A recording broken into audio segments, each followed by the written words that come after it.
Como a gente está vendo aí, né, o trânsito de Ribeirão está muito perigoso. Isso é inclusive o que aponta um levantamento do Infociga, que registrou aumento no número de acidentes comuns e também fatais pelas ruas, avenidas, rodovias da cidade. Pesquisa acende sinal de alerta, principalmente entre os mais jovens. Os dados divulgados pelo Sistema de Informações Gerenciais de Acidentes de Trânsito do Estado de São Paulo são de janeiro até maio desse ano. Nesse período, Ribeirão Preto registrou 1.943 acidentes comuns em vias públicas. Só em maio foram 434, quase 14% a mais do que o mês anterior, que fechou com 382 casos.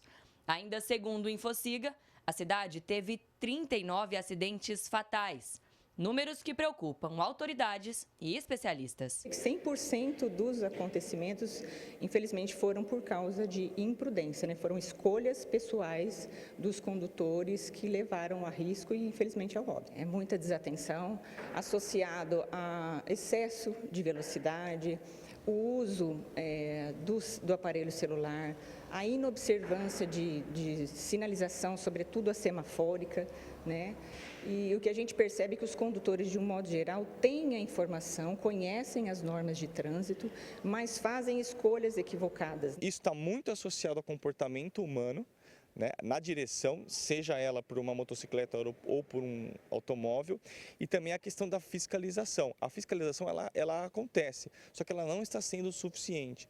Então, esse alto número de óbitos, né, nessas últimas semanas está muito voltado à questão do tipo de frota e também com a questão que é uma relação direta com a questão do aumento das velocidades nas vias. O levantamento trouxe um dado ainda mais preocupante em relação às mortes no trânsito. Dos 39 acidentes fatais registrados até agora, 10 deles foram entre jovens. A faixa etária varia de 0 a 29 anos de idade. O público mais afetado foi justamente o recém-habilitado, de 20 a 24 anos, com 5 ocorrências fatais até agora. É um público que comumente tem uma resistência maior a regras, né? Então, a gente tem abordado tanto nas campanhas educativas quanto no monitoramento, por exemplo, cruzamentos mais problemáticos em Ribeirão. Os agentes de trânsito fazem o monitoramento de forma a coibir a conduta inadequada. É importante também as escolas de formação de condutores também serem cada vez mais criteriosas, principalmente com a frota que mais cresce nos últimos anos, que é a motocicleta. Tem um cuidado especial para isso, que é um veículo muito... Informar a pessoa que está pilotando uma máquina.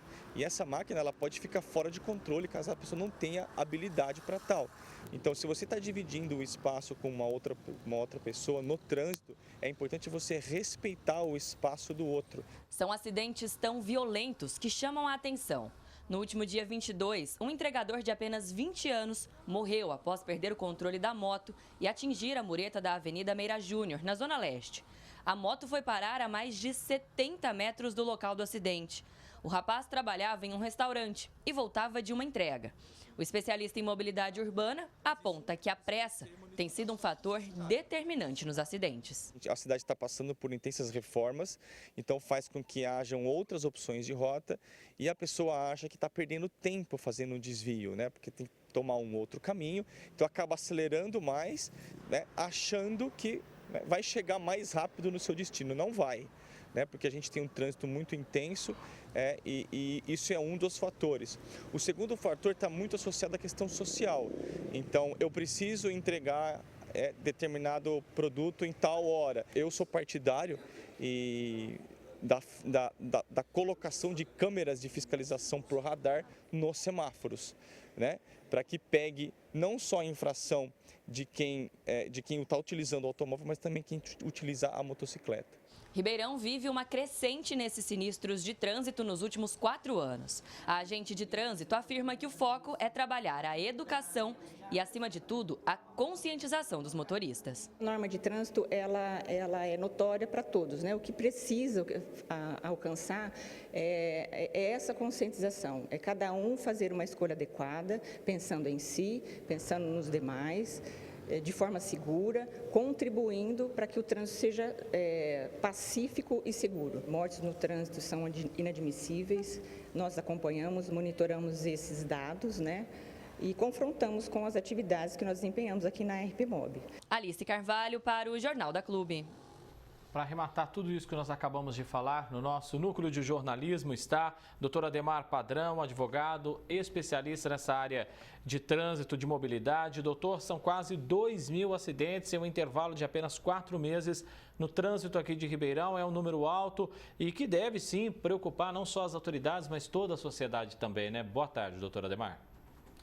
Boa tarde, André, e a todos que acompanham e os que assistem ao Jornal da Clube no dia de hoje.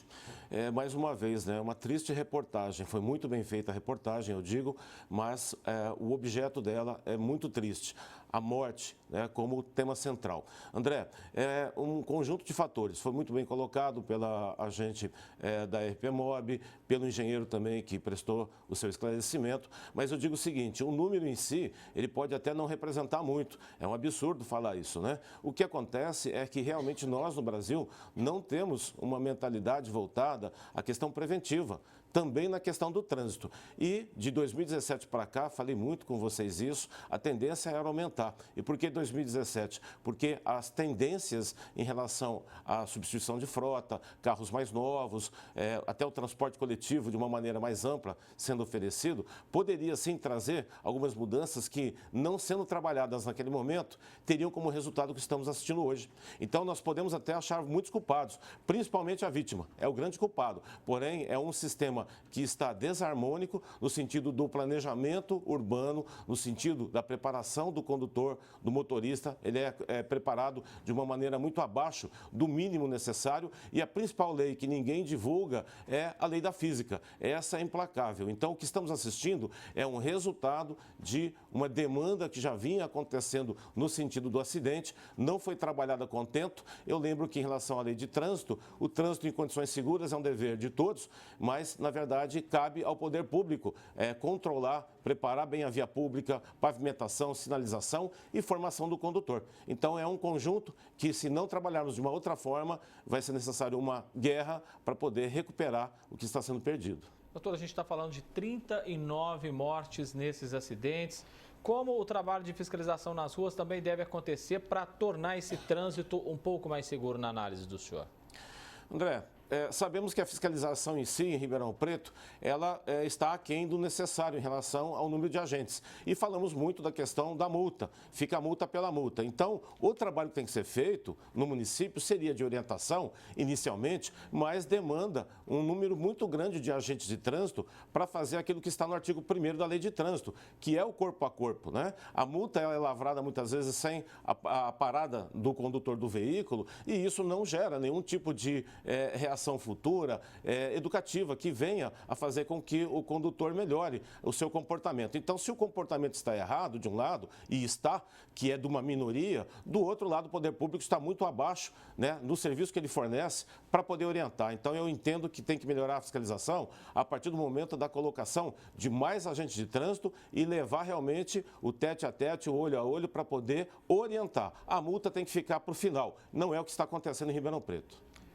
O InfoSiga, né, que é o sistema, a plataforma que traz esses dados aí à sociedade, mostra que grande parte dessas ocorrências envolve justamente os jovens, como o senhor já disse, jovens recém-habilitados. Está faltando o que, então, para esses jovens? É mais prática, é mais orientação, doutor?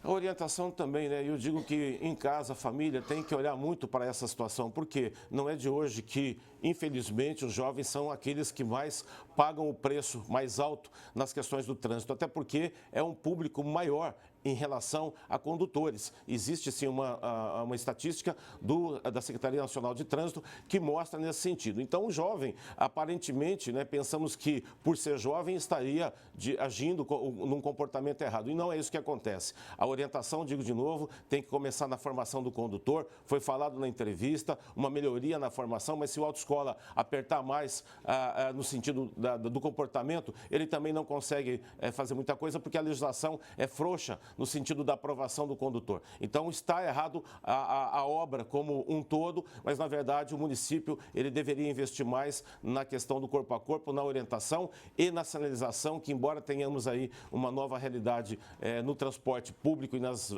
vias locais, nas principais avenidas, não temos ainda o número de placas e sinalização necessário, principalmente com relação a pedestre também. Então, é o conjunto da obra que tem que ser trabalhado e não tem como colocar só a vítima como culpado, viu, André? Advogado, especialista em trânsito, doutor Ademar Padrão, agradeço a presença do senhor mais uma vez aqui com a gente. Desde já, bom fim de semana, doutor. Eu que agradeço e um bom final de semana para todos também, André.